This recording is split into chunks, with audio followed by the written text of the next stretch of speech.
오늘은 마태복음이 전하는 그 복음 27번째 시간입니다.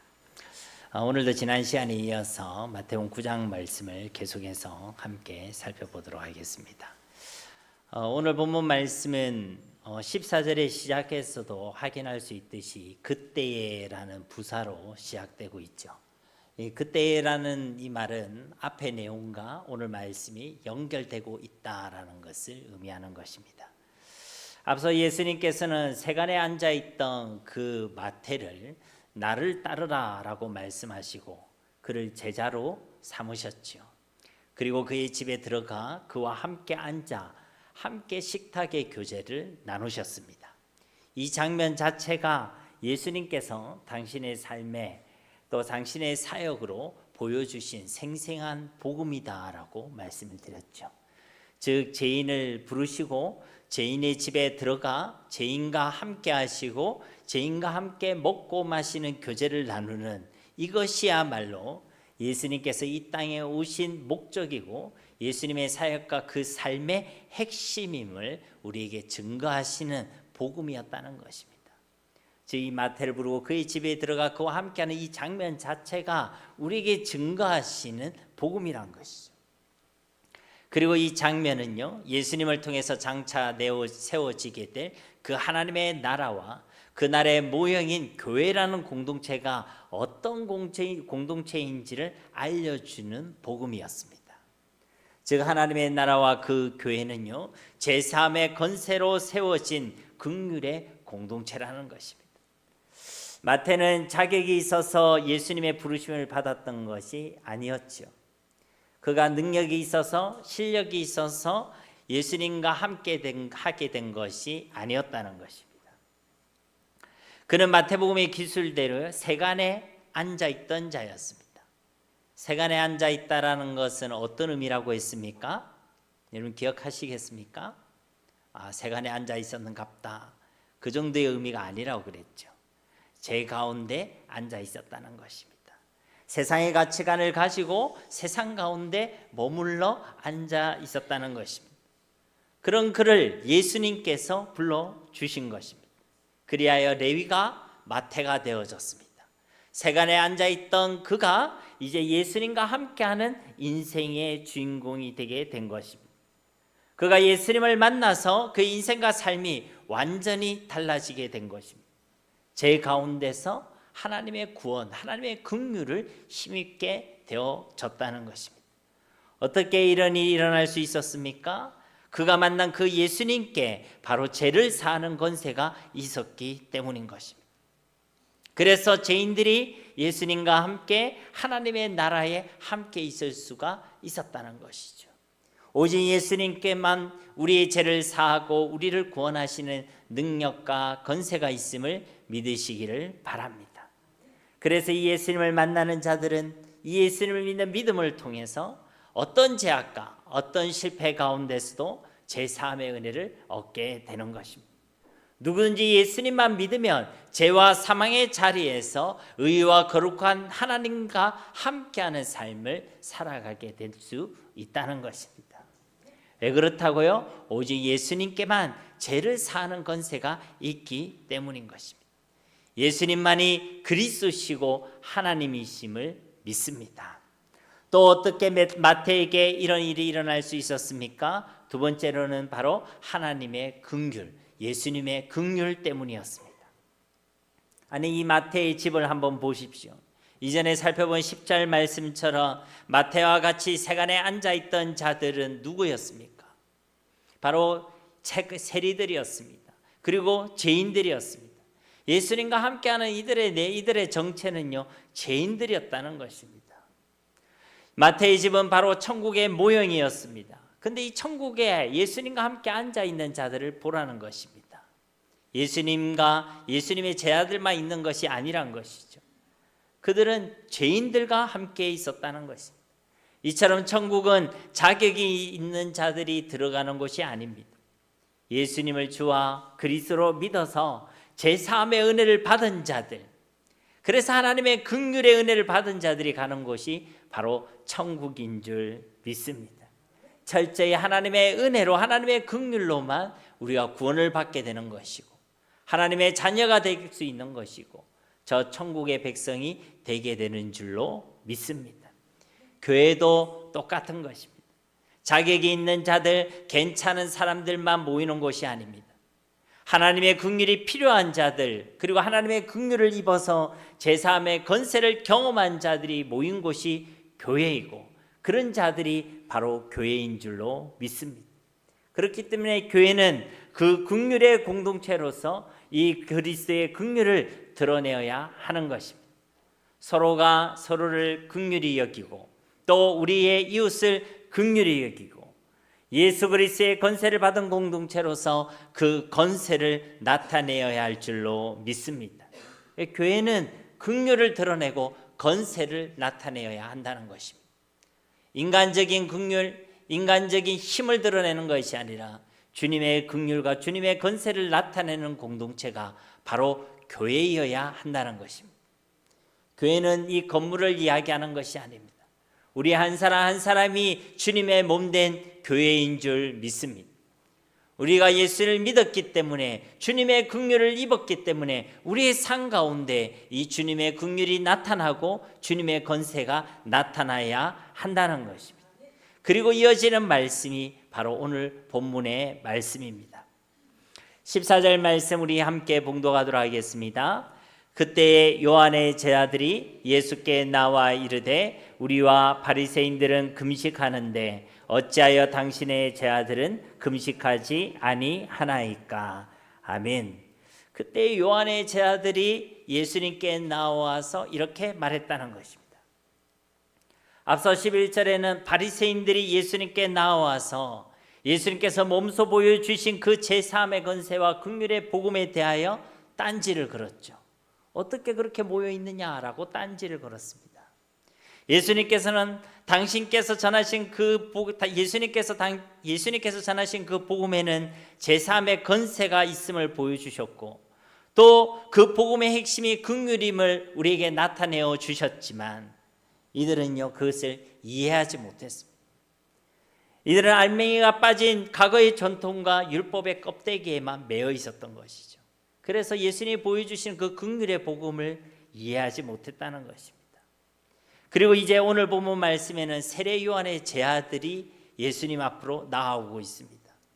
그들도 이 바리새인과 같이 이 예수님의 사역과 그 복음을 도무지 이해하지 못하겠다고 예수님께 질문을 던지고 있는 것입니다. 마태복음에서는 요한의 제자들이 이 질문을 던졌다라고 기록하고 있지만 이와 병행본문의 누가복음 5장에는요 바리새인들이 이 질문을 던졌다라고 기록되어져 있습니다. 그래서 어떤 이들은 이것이 성경의 오류이고 모순이라고 지적하기도 합니다. 그러나 결론적으로 그것은요 그릇된 주장들입니다. 아니라는 것이죠. 이것은 하나님의 의도에 따라 이렇게 다르게 기록되어졌을 뿐인 것입니다. 오류나 모순이 아니란 것이죠. 우리 하나님은 조금도 실수하지 아니하신 하나님이고 우리에게 주신 그 하나님의 말씀은 성경은 완전하고 무오한 하나님의 말씀인 줄 믿습니다. 그러면 이 마태복음과 누가복음의 이 기록의 차이는요 우리가 단순하게 이해하면 되는 것입니다. 바리새인들과 요한의 제자들의 견해가 그리고 그 관점이 서로 일치했다는 것이죠. 바리새인들도 이 복음을 이해하지 못했다는 것이고 그리고 요한의 제자들도 이 복음을 이해하지 못했다는 것입니다. 이 두 집단 모두가 옛시대의 관습과 전통을 가지고 있었다는 것이죠. 옛시대의 그 관점과 그 전통의 틀에서 벗어나지 못했다는 것입니다. 이들도 역시 경건의 모양은 가지고 있었고 열심을 가지고는 있었지만 그들의 신앙과 그들의 삶 가운데는 하나님의 긍휼도 주님의 건세도 나타나지 않았다는 것입니다. 모양은 있었지만 그들의 신앙과 삶에는 능력과 건세가 없었다는 것이죠. 열심은 있었고 경건의 모양은 있었지만 경건의 능력은 나타나지 아니했다는 것입니다. 그래서 이 요한의 제자들은요 이 예수님이 보여주시는 이 장면, 이 시각적인 이 복음을요 이해하지 못했던 것입니다. 죄인들과 함께 앉아 죄인들과 함께 교제를 나누는 이 새로운 공동체를 이해할 수가 없었습니다. 금식의 때에 도리어 죄인들과 함께 식사를 맛있게 먹고 있는 그들 중에는 밥풀을 묻히고 있는 사람도 있었을 거 아닙니까? 우린 다 금식하고 있는데 밥풀을 묻히고 후루루 짭짭하고 있는 그들을요 이해할 수가 없었다는 것입니다. 지금 예수님께서 보여주신 이 공동체가 무엇을 보여주는 모형이라고 했습니까? 하나님의 나라와 그 나라의 모형인 공동체를 생생하게 보여주고 있다라고 말씀드렸습니다. 근데 이들은요 예수님이 보여주시는 이 공동체, 이 하나님의 나라, 새로운 시대와 새로운 조직, 새로운 질서를 도무지 이해할 수가 없었다는 것이죠. 이들이 진짜 예수님이 누구이신지를 알았더라면, 이 복음의 핵심이 진짜 무엇인지를 알았더라면 그들은 이것을 이해했을 것입니다. 오히려 이 예수님의 이 모습과 장면을 보면서 슬픔의 금식과 의문과 분노가 아니라 오히려 기쁨의 감사의 잔치에 함께 참여했을 것입니다. 진짜 예수님이 제사함의 권세를 가지신 하나님이시고 그리스도이시기 때문에 지금 이 죄인들과 함께하는 것이고, 이 복음의 핵심이 바로 하나님의 사랑 긍휼이기 때문에 이 죄인들과 함께 먹고 마시고 있다는 것을 그들이 알았더라면 이 장면을 보고 그들은 이 기쁨의 잔치에 동참했을 것이라는 것입니다. 그러나 안타깝게도 이들은요 예수님이 누구이신지, 이 복음의 핵심이 무엇인지를 알지 못했습니다. 예수님을 통해 새롭게 시작되고 있는 이 새로운 시대와 이 새로운 공동체를 전혀 알아보지 못했다는 것입니다. 그래서 이들은요 이 복음을 받아들이지 아니했습니다. 이 새 나라와 새로운 이 공동체의 주인공들이 되지 못했다는 것입니다. 그래서 이런 그들을 향해 예수님께서는요 오늘 본문 말씀을 통해 새로운 시대가 도래하고 있음을 말씀하고 계십니다. 그리고 이 새로운 시대의 주인공이 되기 위해서는 우리 모두도요 새로워져야 한다는 것입니다. 그 새로움이라는 것은 어떤 특별한 것을 이야기하는 것이 아니라 여전히 모양과 열심만 가지고 있는 그 껍데기 신앙이 새로워져야 한다는 것입니다. 이제 진짜 주님의 긍휼을 드러내고 진짜 예수님의 권세를 나타내는 그런 새로운 공동체가 되어야 한다는 것입니다. 넓게는 우리 교회와 이 한국교회와 이 땅에 있는 모든 교회가, 좁게는 나 한 사람이 바로 이렇게 새로워지는 은혜를 경험해야 될 줄로 믿습니다.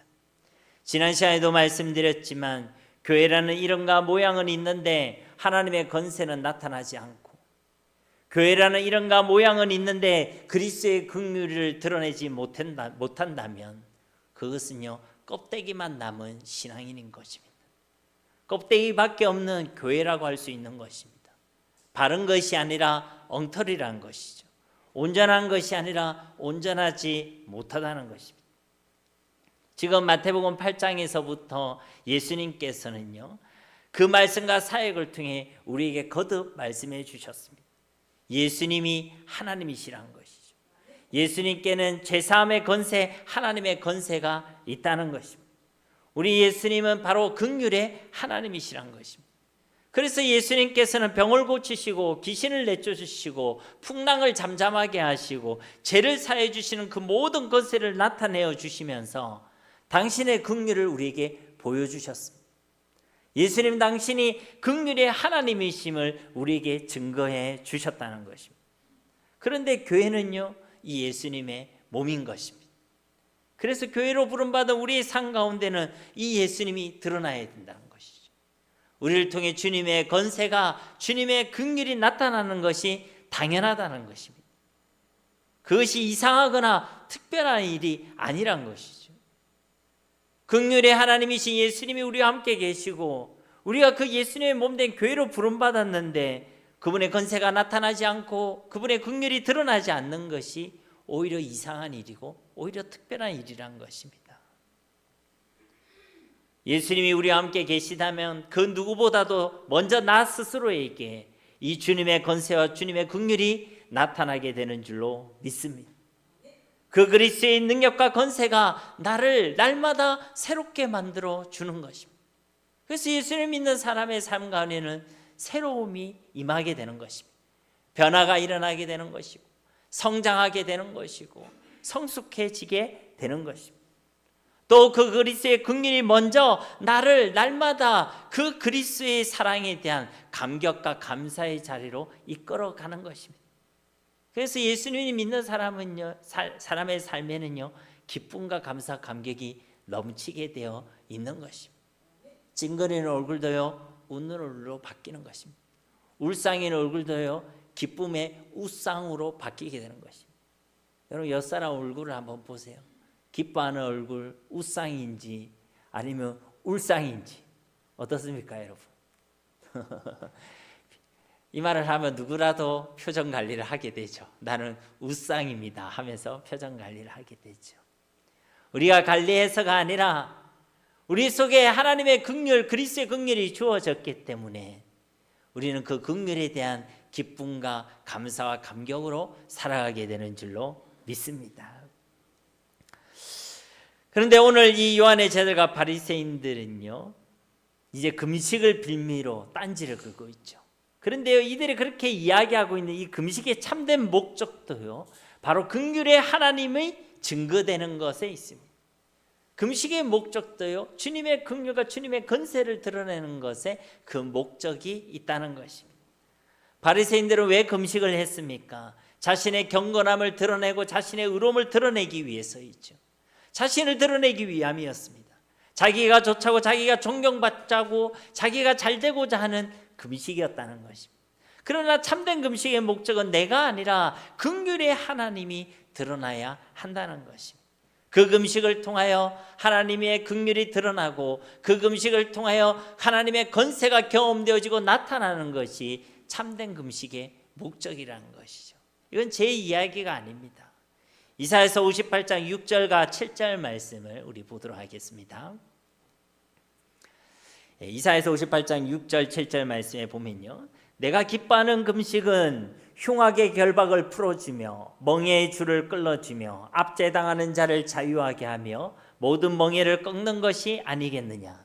또 줄인 자에게 네 양식을 나누어 주며 유리하는 빈민을 집에 들이며 헐벗은 자를 보면 입히며 또 내 곤욕을 피하여 스스로 숨지 아니하는 것이 아니겠느냐. 하나님께서 기뻐하시는 금식이 있다는 것이죠. 금식의 참된 목적이 바로 이와 같다는 것입니다. 어떤 목적을 가지고 있습니까? 흉악과 멍에와 압제에서 풀어주시고 자유하게 하는 금식이 참된 금식이라는 것이죠. 죄에 묶여있는 것에서 풀어주시는 하나님의 권세가 나타나고 경험되어지는 금식이 참된 금식이라는 것입니다. 또 줄인 자에게 양식을 나누어 주고 유리하고 헐벗은 자를 보살펴 주는 금식이어야 한다는 것이죠. 그렇게 하나님의 긍휼을 드러내는 금식이 참된 금식이라는 것입니다. 이것으로 우리가 볼 때예요, 그렇기 때문에 비록 바리새인들과 요한의 제자들이 왜 예수님과 그의 제자들은 금식을 하지 않느냐라고 따지고 있지만 사실은요, 금식할 이유가 없는 것입니다. 왜 그렇죠? 왜냐하면 이 금식의 목적인 긍휼의 하나님이 증거되는 것이 지금 예수님을 통해서 온전히 성취되고 드러나고 있기 때문에 그런 것입니다. 이사야서 말씀을 통해 말씀하신 하나님께서 기뻐하시는 그 금식의 참된 이유와 목적이요, 지금 그들과 함께 계신 예수님을 통하여 다 이루어지고 성취되고 있기 때문이란 것입니다. 말씀하신 흉악과 멍에와 압제의 결박에서 풀어주시는 제3의 권세, 하나님의 권세가 예수님을 통하여 나타나고 증거되게 되었습니다. 말씀하신 모든 가난하고 헐벗은 자를 부르시고 그들을 먹이시며 함께 하시는 하나님의 사랑, 하나님의 긍휼이 예수님을 통해서 드러나고 성취되었다는 것입니다. 그렇기 때문에 이 제자들은요, 금식할 이유가 없는 거예요. 왜냐하면 이 모든 것을 이루시고 성취하신 예수님과 함께하고 있기 때문이란 것입니다. 그런데 당시에 바리새인들은요, 이 긍휼도 이 권세도 빠진, 아무런 권세도 의미도 없는, 자기만을 드러내고 자기만을 위하고 자기만을 나타내고자 하는 금식 가운데 있었다는 것이죠. 모양과 열심만 있었다는 것입니다. 그런데 그 안에는 새로움이 없었다는 것이죠. 권세도 긍휼도 없는 그런 모양과 열심만 가지고 있었다는 것입니다. 이런 빈 껍데기뿐인 금식, 이것을 이 예수님의 제자들이 할 필요가 있습니까? 없습니까? 할 필요가 전혀 없었던 것입니다. 그래서 예수님께서는 다음 15절 말씀을 시작으로요, 그 낡은 신앙, 껍데기뿐인 신앙이 이제는 새로워져야 함을 말씀하고 계시는 것입니다. 이제 새로운 시대와 새로운 공동체를 세운 이 복음 앞에서, 복음 안에서 우리도 이제 새로워져야 한다는 것입니다. 그래야 이 복음을 온전히 담을 수 있다는 거예요. 그래야 이 복음을 온전히 드러낼 수가 있다는 것입니다. 우리가 세워지지 않으면 둘 다 버리게 된다는 거예요. 교회는 이 복음을 담고 이 복음을 드러내어야 하는데, 교회가 새로워지지 않으면, 하나님의 백성들이 새로워지지 않으면 복음도 버리게 되는 것이, 우리도 쓸모없게 된다는 거예요. 그것을 뒤에 있는 세 가지 비유를 통해서 말씀하고 계시는 것입니다. 새로워져야 한다. 이 복음을 담기 위해, 이 복음을 위해 복음 안에서 새로워져야 한다라고 말씀하고 있다는 것입니다. 첫 번째 비유는요, 혼인집 손님과 신랑의 비유입니다. 우리 15절 말씀 함께 봉독하도록 하겠습니다. 예수께서 그들에게 이르시되 혼인집 손님들이 신랑과 함께 있을 동안에 슬퍼할 수 있느냐? 그러나 신랑을 빼앗길 날이 이르리니 그때에는 금식할 것이니라. 아멘. 예수님께서는 혼인집 손님들이 신랑과 함께 있을 때에는 금식할 필요가 없다라고 말씀하고 계시죠. 여기서 혼인집이라는 것은 하나님의 나라를 의미하는 것입니다. 성경에 등장하는 혼인잔치는요, 메시아를 통해 도래될 그 하나님의 나라에서 이루어질 천국잔치를 예표하는 경우가 대부분이죠. 이 혼인잔치는 하나님의 나라를 의미한다는 것입니다. 그러므로 여기서 초청되어 있는 이 혼인집 손님들이라는 것은 누구를 이야기하겠습니까? 하나님의 나라에 초청되고 부름받은 하나님의 백성들을 의미하는 것입니다. 즉 이 비유에서 등장하는 이 혼인집은 신랑이신 예수 그리스도의 오심으로 말미암아 도래하게 된 하나님의 나라를 의미하는 것이고, 그 잔치에 참여한 이 손님인 하나님의 백성들은 이 예수님과 함께 잔치를 벌이고 있기 때문에 더 이상 금식할 이유가, 슬퍼하며 애통할 이유가 없다라고 말씀하고 계시는 것입니다. 오히려 더욱 기뻐하고 즐거워하고 이 잔치에 함께 동참해야 된다라고 말씀하고 계시는 것이죠. 왜 그렇습니까? 그들이 그토록 도래하던 메시아께서 이 땅 가운데 오셨음을 증거하고 있기 때문인 것입니다. 그 예수님을 통해서 이제 이 땅에 천국 잔치가 벌려지고 있기 때문에 그런 것입니다. 그 잔치에 제3의 은혜를 받아 그 긍휼의 은혜로 말미암아 그 십자가의 능력과 사랑으로 저와 여러분이 초청되어졌기 때문에 그런 것이죠. 우리는 사실 그 잔치에 참여하게 될 자격이 없는 자들이었습니다. 그러나 예수님이 오셔서 이 사망의 땅에 천국 잔치가 벌어지고 있고, 그 잔치가 나와 상관이 없는 것이 아니라 제3의 권세와 주님의 긍휼로 말미암아 자격 없는 우리가 초청되게 되었다는 것입니다. 여기에 우리가 슬퍼할 이유가 있습니까? 금식할 이유가 있습니까? 없다는 것이죠. 기뻐하고 즐거워하고 그 기쁨의 잔치에 참여하는 것이 마땅하다는 것입니다. 당시 유대인들은요, 한 주에 2번씩, 최소 2번씩 금식을 했습니다. 월요일과 목요일에 금식을 했다고 합니다. 그런데 결혼 예식 기간 중에는요, 그 해당 날짜에도 금식에서 면제를 받았어요. 즐거운 결혼잔치에 애통하는 금식은요, 어울리지 않았기 때문에 금식 기간이라도 그 결혼잔치에 함께하는 자는요, 금식에서 면제를 받았다는 것입니다.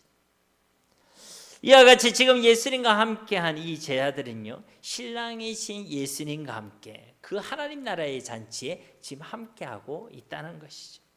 그리고 그 금식의 참된 목적인 긍휼의 하나님을 이미 예수님께서 온전히 드러내시고 성취하고 계셨다는 것입니다. 그래서 예수님은 그의 그 권세와 그의 긍휼을 통하여 하나님의 나라, 새로운 시대와 새로운 질서를 이 땅 가운데 세우시고 계셨던 것입니다. 그러므로 우리는요, 기뻐하고 즐거워하게 된다는 것입니다. 슬퍼하며 애통할 이유가 없다는 것이죠. 그것을 예수님께서는요, 말씀하고 계시는 것입니다. 물론 이 세례 요한의 제자들의 상황과 입장은요 이해가 됩니다. 지금 그들의 스승인 세례 요한은요 헤롯에게 개심죄를 적용받아서 감옥에 투옥되어 있는 상황입니다. 그러니까 제자들 지금 그들의 스승은요 감옥에 갇혀 있는 상황이란 거예요. 그리고 그 세례 요한은 예수님의 올 길을 예배하던 자들이었죠. 그런데 예수님은요 그 세례 요한을 위해서 애통해야 하지 않고 지금 먹고 마시고 있으니 이 세례 요한의 제자들이 볼 때는요 지금 믿게 보이는 것입니다. 또 이들은 세례 요한의 가르침을 받아 금욕적인 삶을 살아가던 자들이었죠. 누구보다 더 경건하고 또 누구보다 더 거룩하게 살려고 애쓰는 자들이었습니다. 그런데 이 예수님은 어떻게 하고 계십니까? 죄인의 집에 들어가 죄인들과 함께 계시죠. 슬픔의 금식은커녕 오히려 죄인들과 함께 뒹굴고 있는 이들의 모습은요 제자들이 요한의 제자들이 볼 때는요 못마땅하게 보였을 것이라는 것입니다. 그래 그들의 입장과 상황은 충분히 이해가 된다는 것이죠. 그러나 그들은요 그들이 처해져 있는 그 상황과 입장 때문에 이 천국의 복음을 보고도요 함께하지 못했습니다. 그들 눈앞에 벌어져 있는 천국의 기쁨의 잔치를 보면서도요 그들은 그 잔치에 함께하지 못했다는 것입니다. 사랑하는 성도님 여러분, 성도의 기쁨의 근원은요 오직 예수 그리스도께 있는 줄로 믿습니다. 자신의 상황, 자신과의 관계, 자신의 상태, 사람이나 세상이 우리의 기쁨의 근원이 아니란 것입니다. 자신과 사람과 세상의 기쁨과 즐거움의 근원을 두는 사람은요 이 요한의 제자들처럼 예수님을 보고도 천국 잔치를 보고도 그 기쁨의 잔치에 함께할 수가 없습니다. 예수님을 알고 그 예수님만을 오직 기쁨의 근원으로 삼는 자들만이 자신의 상황이 어떠하든지 자신의 상태가 어떠하든지 자신의 환경이 어떠하든지 이 예수님으로 인하여 이 예수님 한 분만으로 그 기쁨의 잔치에 참여하게 되는 줄로 믿습니다. 그러니 오늘 이 예수님의 말씀을 꼭 기억하시기 바랍니다. 혼인집 손님들이 신랑과 함께 있을 동안에 어떻게 슬퍼할 수 있겠느냐, 이 책망의 말씀, 이 주님의 말씀을 꼭 기억하시기 바랍니다. 여러분은 어떠하고 계십니까? 여러분도 예수님과 함께하는 자들 아닙니까? 예수 그리스도의 그 제3의 권세와 긍휼을 통하여 여러분 안에 천국 잔치가 이미 벌어졌지 않습니까? 그런데 그 예수님과 함께하는 이 시간에 그리고 그 천국 잔치가 벌려져 있는 이 기간, 이 시간들 동안에 여러분은 어떻게 하고 있습니까? 만약 예수님과 함께하고도 기뻐하지 못하고 있다면, 예수님과 함께하고 있고도 즐거워하지 못하고 있다면, 예수님과 함께하고도 못마땅해 하고 답답해하고 억울해하고 슬퍼하고 낙심하고 있다면 그것은 우리가 그 기쁨의 근원을 예수님 외에 다른 것에 두어서 그런 것입니다. 아직도 예수님이 보여주시는 이 복음을, 우리 가운데 펼쳐 보여주시는 이 복음의 장면을 우리가 이해하지 못해서 그런 것입니다. 아직도 예수님을 잘 모른다는 거예요. 아직도 예수님을 안 믿고 있다는 것입니다. 그러면 진짜 예수님을 하나님의 아들 그리스도로 믿게 되시기를 주님의 이름으로 축복합니다. 진짜 예수님만을 우리의 기쁨의 근원으로 삼으시기 바랍니다.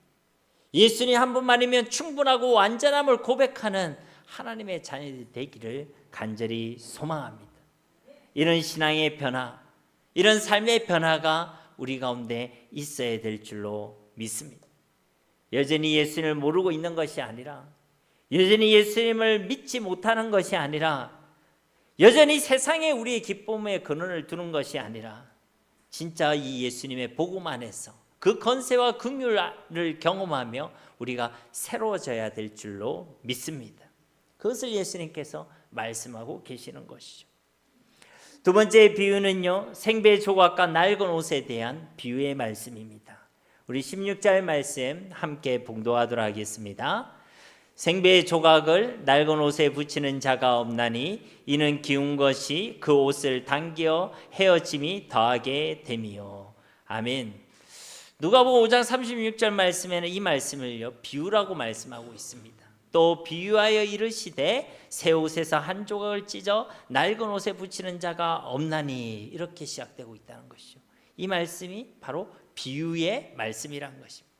쉬운 성경으로 16절 말씀을 보면요, 이렇습니다. 그 누구도 새 천조각을 낡은 옷에 대고 깁지 않는다. 만일 그렇게 하면 새 천조각이 그 옷을 잡아당겨 더 심하게 찢어질 것이다. 그러니까 그 누구도요, 새 천조각을 낡은 옷에 대고 깁지는 않는다는 것입니다. 여러분, 새 천조각을요 세탁할 경우에 그 천이 어떻게 되냐면요, 줄어들고 말려들게 됩니다. 근데 이것을 낡은 옷에 집어두면 어떻게 되겠습니까? 줄어들고 말려드니까 점점 그 낡은 옷을 잡아당기게 되겠죠. 그래서 그 헤어짐이요 더 심하게 될 뿐이라는 것입니다. 그래서 새 천으로 낡은 옷을 깁지 않는다는 것이죠. 새 천으로는 새 옷을 지어 입는 것이 옳다는 것이고 반드시 그러해야만 한다는 것입니다. 여기서 이 생배 조각, 이 새 천조각이라는 것은요, 예수님이 전하시고 보여주신 그 복음을 의미하는 것입니다. 그리고 이 낡은 옷이라는 것은요, 옛 전통과 간습을 의미하는 것이죠. 전통과 간습이 나쁘다는 것이 아니라 모양과 열심만 남은, 그래서 긍휼히 하나님이 드러나지 않는 껍데기만 남은 그 전통과 간습을 이야기하는 것입니다. 능력과 권세와 긍휼은 없는 채 모양과 열심만 남은 신앙과 삶을 의미하는 것이요, 그것에 새 천을 깁지 않는다는 것입니다. 새 천을 낡은 옷에 붙여두면요, 처음에는 괜찮아 보입니다. 모양도 형태도요 그럴듯해 보인다는 것이요. 그러나 시간이 지나면 지날수록요 그 변하지 않는 낡은 옷은요 오히려 더 낡아지고 헤어지게 되는 것이죠. 그럼 어떻게 됩니까? 둘 다 버리게 되는 거예요. 새로워지지 않으면 둘 다 버리게 된다는 것입니다. 그래서요, 새 옷이어야 된다는 것이죠. 새로워져야 한다는 것입니다. 복음 안에서 이 복음을 위하여, 이 복음을 온전히 담고 이 복음을 온전히 드러나기 위해서는요, 우리에게 새로움이 있어야 한다는 것이죠. 달라져야 한다는 것입니다. 우리의 믿음과 신앙과 삶이 변화되고 성장되고 성숙되어져야 한다는 것이죠. 이 새로움이라는 것은 단순히 달라져야 한다라는 것이 아니라 진짜 긍휼의 하나님이 드러나야 한다는 것입니다. 예수를 믿었기 때문에 그 믿음의 시간과 연수가 더해질수록 우리의 삶 가운데 그 주님의 권세가 나타내어지고 권세가 경험되어지고 그 긍휼의 은혜와 기쁨이 넘치고 우리를 통해 그 긍휼이 증거되고 나타나는 것이 마땅하다는 것입니다. 그리고 그래야만 한다는 것이, 그래야지 뒤에 있는 말씀처럼 둘 다 보존될 수가 있다는 것입니다. 세 번째 비유의 말씀은요, 새 포도주와 낡은 가죽 부대의 비유입니다. 우리 17절 말씀 함께 봉독하도록 하겠습니다. 새 포도주를 낡은 가죽 부대에 넣지 아니하나니 그렇게 하면 부대가 터져 포도주도 쏟아지고 부대도 버리게 됨이라. 새 포도주는 새 부대에 넣어야 둘이 다 보존되느니라. 아멘. 여기서 가죽 부대라는 것은요, 양이나 염소의 그 가죽을 이야기하는, 가죽을 이렇게 벗겨냅니다. 그리고 목 부분을 제외하고 나머지 부분을요 다시 깁죠. 그럼 뭐만 남겠어요? 목 부분만 남겠죠. 그 안에 액체를 담아서 사용되었던 그 용기를 의미하는 것입니다. 그런데 이 가죽 부대가 낡아서 튼튼하지 못할 때에 그게 새 술을 부어두면 어떻게 되겠습니까? 그 새 술이 점점 발효하게 되죠. 그래서 그 안에요 가스가 가득 차게 됩니다. 그런데 낡은 가죽 부대는요 신축성이 없죠. 그래서요 점점 그 가스가 가득 차면 터져버리게 된다는 것입니다. 그래서 이 새 포도주는요 반드시 새로 만든 가죽 부대 안에 담아야 한다라고 말씀하신 것입니다. 이 새 포도주는요 바로 예수님께서 전하신 복음을 의미하는 것입니다. 긍휼의 복음, 건세 있는 복음을 의미하는 것이죠. 그런데 이 새 포도주를요 새 부대에 담아야 한다는 것입니다. 한 사람의 교회로 부름을 받은 우리 모두의 삶 가운데는요 새로움이 있어야 한다는 것입니다. 아무런 건세도 능력도 긍휼도 없는 낡은 가죽 부대가 아니라 이 예수 그리스도의 건세와 긍휼을 드러내는 이 새 가죽 부대가 되어야 한다는 것입니다. 먼저는 우리가 이 건세와 긍휼을 경험하고 그래서 다른 모든 이들에게 이 권세와 긍휼을 나타내고 증거하는 진짜 교회가 되어야 할 줄 믿습니다. 교회는요, 새로워져야 되는 거예요. 날마다 변화되어야 하는 것입니다. 예수를 믿었는데 처음과 지금이 동일하다, 그렇게 하나님의 신실하심을 닮아가서는 안 되는 것입니다. 예수를 믿었으니까 지금도 앞으로도 계속 변해야 되는 것이죠. 안 좋은 방향으로 점점 악해지고 점점 나빠지는 것이 아니라 하나님이 기대하시고 원하시는 그 선하신 방향대로 주님의 긍휼을 드러내고 주님의 성품을 닮아가고 주님의 권세를 나타내는 그런 참된 교회가 되어야 할 줄 믿습니다. 그래야 둘이 다 보존되느니라. 교회와 교회로 부르심을 받은 우리가 그 긍휼을 기억하고 긍휼을 경험하며 그 긍휼을 베푸며 살아갈 때에, 그리고 그런 교회가 예수님의 권세를 온전히 드러내고 나타내고 증거할 때에 교회는요, 진짜 교회가 될 수가 있는 것입니다. 그때 교회는요, 참된 교회로서 보존될 수가 있는 것입니다. 그래야 우리가 담은 그 긍휼의 복음도요, 온전히 증거되게 되는 것입니다. 만약 그렇지 못한다면, 그렇게 새로워지지 않는다면 교회는요, 진짜 교회가 될 수가 없습니다. 이름은 교회인데 진짜 교회가 될 수가 없다는 것입니다. 헤어짐이 더해지는 낡은 옷과 같이, 결국 터져버리게 되는 낡은 가죽 부대와 같이 교회도요, 그렇게 되어버리고 만다는 것이죠. 우리가 새로워지지 않으면 우리가 담고 있는 이 복음도요, 온전히 증거되지가 않습니다. 우리 삶 가운데 모양만 있고 권세도 능력도 긍휼도 없는데 어떻게 주님의 권세, 주님의 긍휼이 증거될 수 있겠습니까? 우리의 삶이 죄로 인하여 엉망진창이고 우리의 마음 가운데 삶 가운데 세상이 가득한데 어떻게 예수님을 드러내고 예수님을 증거할 수 있겠느냐는 것이죠. 여러분, 복음에는요, 아무런 문제가 없습니다. 생배 조각과 새 포도주에는요, 아무런 문제가 없다는 것입니다. 중요한 것은요, 그것을 담고 있는 우리들이 중요한 것입니다. 우리들이 문제인 것입니다. 예수를 믿는 저와 여러분, 우리 교회들이요, 중요하다는 것입니다. 우리가 낡은 옷과 낡은 가죽 부대가 되어서는 안 된다는 것이죠.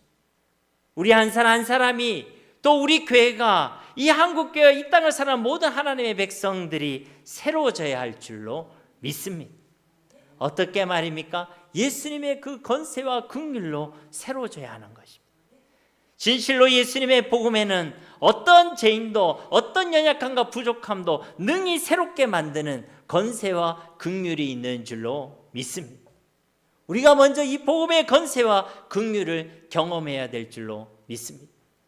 복음의 능력이 없는 것처럼 만들지 마시고, 내가 안 믿고 내가 사모하지 않아서 그런 것이지 복음의 능력과 권세가 없는 것이 아닙니다. 그 복음을 받은 자들에게는 반드시 새롭게 하시는 하나님의 긍휼과 하나님의 권세가 나타나게 되는 줄로 믿습니다. 그래야 교회가 교회다워질 수 있는 것입니다. 하나님의 백성이 진짜 하나님의 백성으로 살아가게 될 수 있는 것입니다. 그래야 우리가 담고 있는 그 복음이 온전히 증거되고 드러나게 되는 것입니다. 정말 오늘 말씀을 꼭 기억하시면서 세상 가운데서 이 복음의 권세와 긍휼을 충만히 경험하고 온전히 드러내고 증거하는 새 옷과 새 부대가 다 되시기 바랍니다.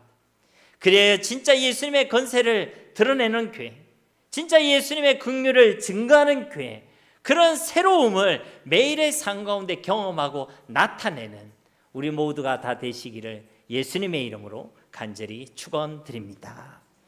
우리 말씀을 기억하시면서 이 시간 함께 기도하기를 원합니다. 주님, 우리가 새로워지길 원합니다. 낡은 가죽 부대, 낡은 옷에 머물러 있는 것이 아니라 새 옷과 새로운 가죽 부대가 되어지길 원합니다. 그래야 둘 다 보존될 수 있음을 기억하고, 하나님, 우리에게 맡기신 이 복음의 사명을 우리의 새로워짐을 통하여 온전히 감당하고 온전히 증거하는 은혜를 누리게 하옵소서. 이런 새로움을 우리 가운데 허락하여 주옵소서. 우리 한 마음으로 이 시간 함께 기도하도록 하겠습니다. 아버지 하나님, 감사합니다. 아무리 생각해봐도 도무지 자격이 없는 우리를, 하나님, 저 세간에 앉아있던 저 마태와 다를 바 없이 죄악 가운데 세상 가운데 앉아있던 우리를 하나님의 그 권세와 긍휼을 통하여 하나님 우리를 하나님의 자녀로 하나님과 함께하는 하나님의 백성으로 삼아 주심을 감사드립니다. 그렇게 예수님의 제자로 주님의 몸된 교회로 우리를 부르시고 세워주셨음을 감사드립니다. 주님, 이제 우리가 하나님 그 주님의 권세와 긍휼을 온전히 드러내는 하나님 참된 교회, 참된 하나님의 백성들이 다 되어지기를 원합니다. 우리 신앙과 삶을 통하여 주님의 권세와 주님의 긍휼을 드러내길 원합니다. 우리가 먼저 그 주님의 긍휼과 권세를 경험하게 하시고 이제 믿지 않고 이것을 모르는 모든 자들에게 이 주님의 권세와 긍휼을 증가하며 나타내는 참된 교회가 되게 하여 주시옵소서. 낡은 옷과 낡은 가죽 부대와 같이 주님의 복음을 온전히 감당하지 못하고 드러내지 못하여 결국 헤어지고 찢어지고 터져버리는 자들이 아니라 그런 교회가 되지 않게 하시고 둘 다 보존되고 보존될 수 있는 참된 교회, 참된 신앙인들이 되어질 수 있도록 은혜를 베풀어 주시옵소서. 이 주님의 긍휼과 권세를 경험하게 하시고 그것을 드러내며 증거하는 우리 모두가 되어지게 하여 주시옵소서. 이런 새로움을 우리 매일의 삶 가운데 허락하여 주시옵소서. 우리 가운데 역사하실 주님을 기대합니다. 감사드리며 예수님의 이름으로 간절히 기도드립니다. 아멘.